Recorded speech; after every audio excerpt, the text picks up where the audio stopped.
Hari ini Kepri genap berusia 20 tahun. Segala capaian pembangunan yang telah kita rasakan telah melewati beragam dinamika.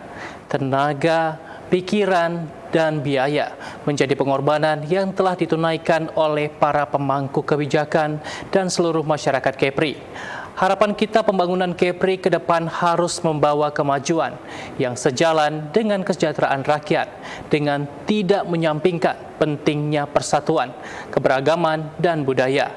Dengan sumber daya yang ada, semua pihak meyakini jika Kepulauan Riau mampu menjadi bunda tanah Melayu yang sejahtera.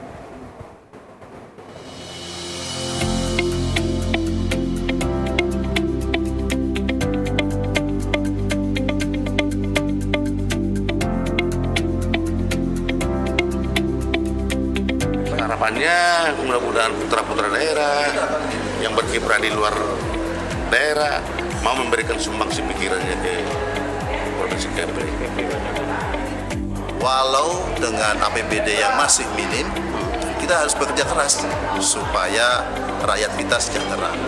Dan tentu saja kita setelah selesai daripada pandemi ini, kita tetap bersemangat, baik rakyatnya, baik pemimpinnya, dan juga kita bersama-sama agar bisa kompak, bersatu, kuat, dan tentu saja tujuannya tidak lain adalah untuk kemakmuran dan juga kesejahteraan daripada rakyat Kepri. Melihat situasi dan kondisi sekarang, tentu banyak capaian-capaian yang sudah kita peroleh, kemajuan-kemajuan, perubahan-perubahan yang arahnya tentu positif bagi perkembangan provinsi kita ini. Kan namanya pembangunan pemerintah yang dilakukan oleh pemerintah ini kan tentu berkesinambungan dari zaman eranya Pak Ismail, Pak Sani, ya kan, Pak Nurdin, Pak Isdianto sampailah kepada Pak Ansar. Nah, kalau kita boleh berpandangan, kita sampaikan pertama satu ya, memang belum sempurna ya, artinya keterisolasian itu masih menjadi momentum yang harus dilakukan oleh pemerintah provinsi. Salah satu contohnya adalah bagaimana membangun itu berdasarkan skala prioritas kebutuhan daerah yang merata. DPRD dan pemerintahan kami melihat siogianya dengan usia ke-20 ini Kepri mengalami peningkatan yang dari tahun ke tahun sebagaimana perkembangannya. Namun memang untuk periode ini yang ke-20 ini ya ada banyak hal yang menjadi catatan untuk pemerintah provinsi.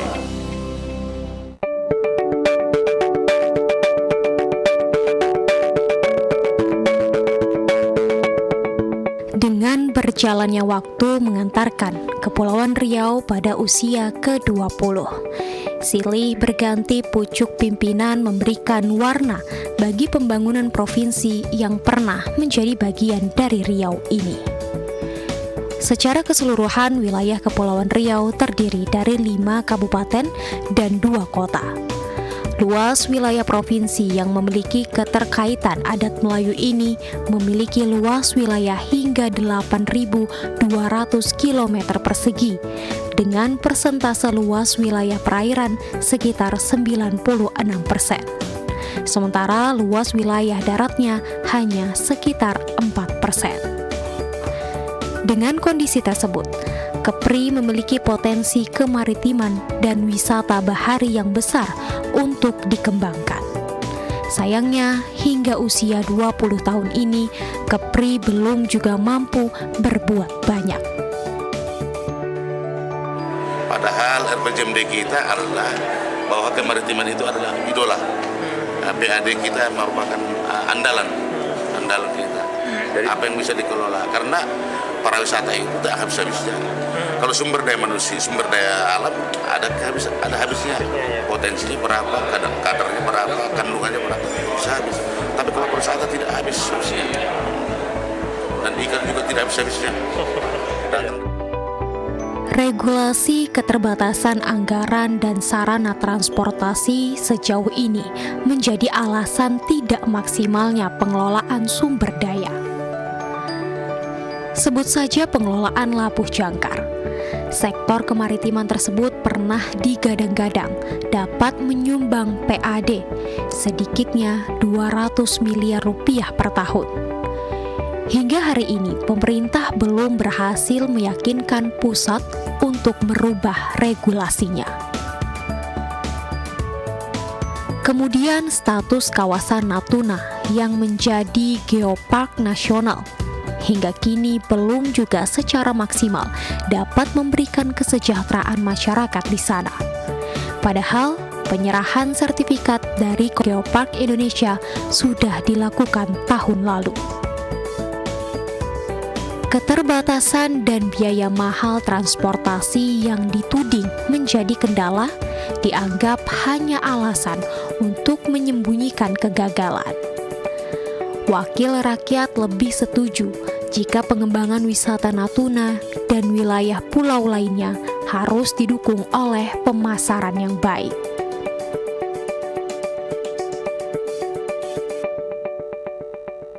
Yang kurang begitu apa? Parah lagi Hawaii. Saya udah pernah ke Hawaii. Listrik pun tidak ada. Tapi orang-orang yang kaya ke sana istirahat di Hawaii itu. Yang pakai mobil itu, pesawatnya menjualnya bagaimana itu dulu, marketingnya. Biaya transportasinya nih ketua yang bukan soal biaya transportasi, banyak orang kaya yang mau ke situ, bukan kita yang miskin ini. Yang diharapkan ke situ adalah orang kaya, cuma bagaimana marketingnya itu aja dulu. Marketing, menjualnya bagus, kan begitu. Menjual pariwisatanya bagus. Di Singapura, lihat taksi itu. Yang tertulis di taksi itu Lagoy. Seharusnya apa yang mereka dapat dari Jepang, dari Korea, semua dari Singapura baru ke Lagoy. Singapura mendapat. Nah, kenapa kita tidak bisa dari Jepang langsung ke Lagoy dulu? Padahal di Singapura dia 3 hari, 1 malam di Lagoy dia. Itulah Singapura jagonya, marketingnya jago.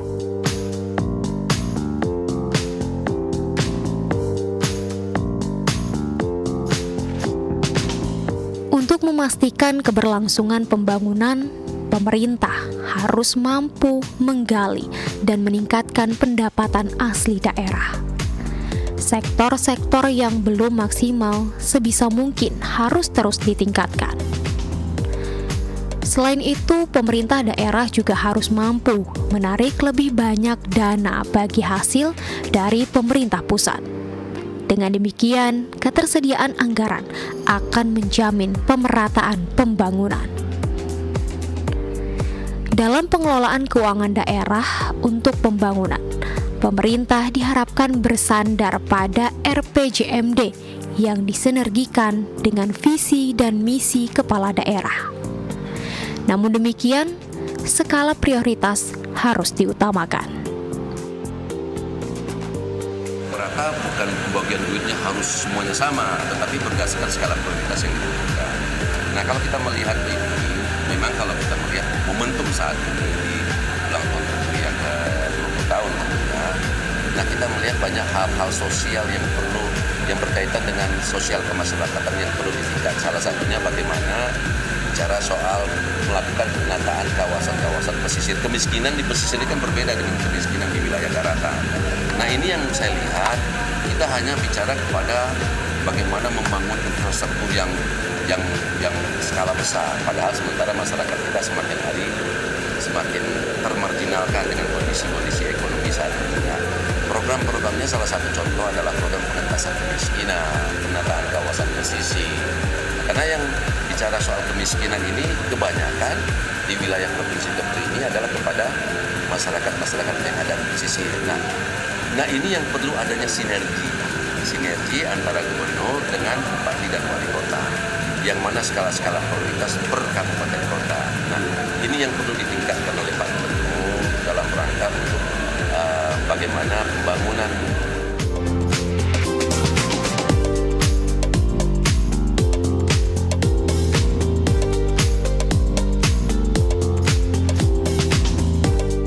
Dalam banyak kesempatan, Gubernur Kepri mengakui adanya kesenjangan antara satu daerah dengan daerah lainnya di Kepri. Kesenjangan paling mencolok adalah dalam pembangunan infrastruktur, pertumbuhan ekonomi, pendidikan, dan kehidupan sosial. Atas hal tersebut, Gubernur kerap mendapatkan keluhan dari masyarakat. Pasalnya, sejak Kepri terbentuk sebagai provinsi, masyarakat belum merasakan dampak pembangunan yang signifikan. Masyarakat menilai pembangunan di Kepri hanya berfokus di Kota Batam, sehingga lebih maju dan berkembang dibandingkan daerah lain.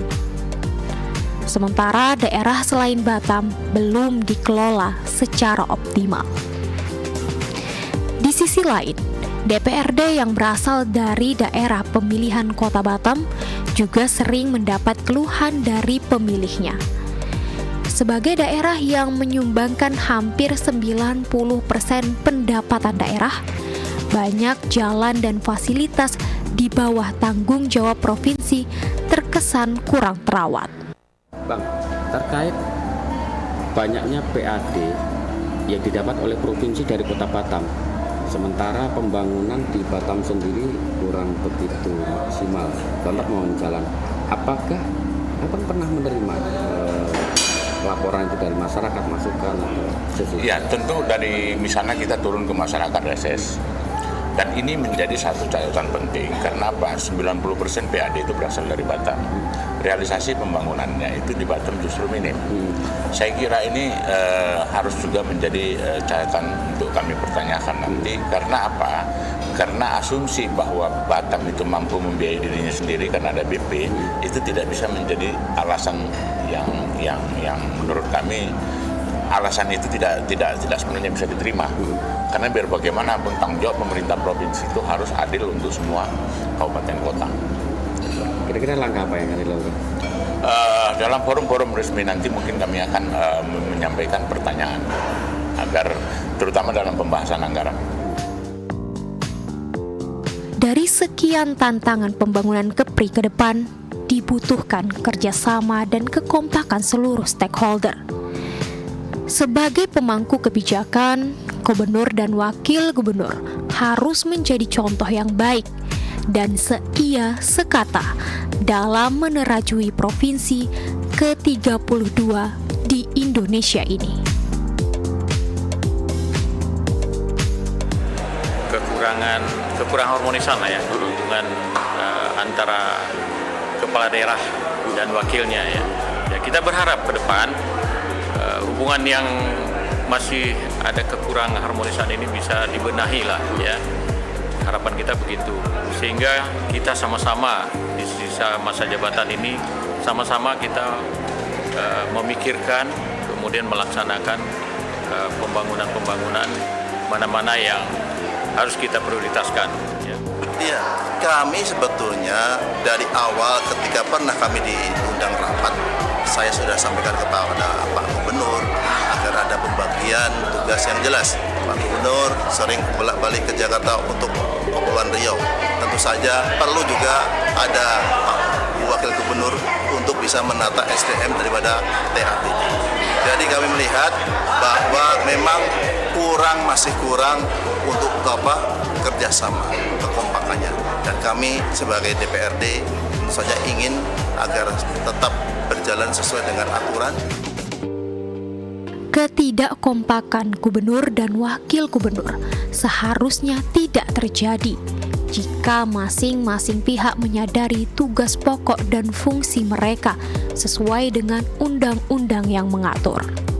Harmonisasi daripada tugas fungsi yang dilakukan oleh kepala daerah dan wakil kepala daerah cukup membuka aja Undang-Undang 23. Tugas gubernur apa, tugas wakil gubernur apa. Artinya gini, satu sisi saya sebagai kepala daerah tidak boleh juga mengabaikan tugas di wakil gubernur. Tapi wakil gubernur misalnya juga ya tidak serta-merta juga harus menunggu perintah daripada kepala daerah. Artinya apa? Tugas pengawasan internal itu adalah tugasnya daripada wakil. Sejumlah wakil rakyat di Dompak ini berpendapat bahwa ketidakharmonisan dan buruknya komunikasi antara gubernur dan wakil gubernur diyakini menjadi penghambat proses pembangunan di Kepri. Ya, terlepas dari bahwa itu ada faktor-faktor katakanlah personal, tetapi kami berharap hal ini tidak mengganggu jalannya pelayanan pemerintah ke masyarakat. Nah, kita menjadi khawatir kalau ini ternyata mengganggu. Nah, sampai hari ini, ya, di tahun 2022 ini kita melihat memang dampak-dampaknya itu terasa. Ya, salah satunya tadi tidak maksimalnya, misalnya pengawasan internal, bagaimana peningkatan SDM, bagaimana kualitas pelayanan yang seharusnya itu bisa dijalankan oleh wakil gubernur. Jadi ada banyak catatan sebenarnya. Nanti mungkin ada forumnya kami akan menyampaikan. Isu komunikasi yang tidak bagus antara gubernur dan wakil gubernur sendiri bagaimana? Itu no comment saya karena no comment saya lah kalau itu. Kira-kira itu menghambat pembangunan tidak bisa? Ya sudah pastilah cepat atau apa berpengaruh. Tanyakan aku, Bu. Pada momentum Hari Jadi Provinsi ke-20 ini, segenap wakil rakyat dan seluruh masyarakat Kepri sangat berharap agar gubernur dan wakil gubernur melakukan introspeksi diri. Dengan demikian, Kepri dapat segera bangkit pasca pandemi COVID-19.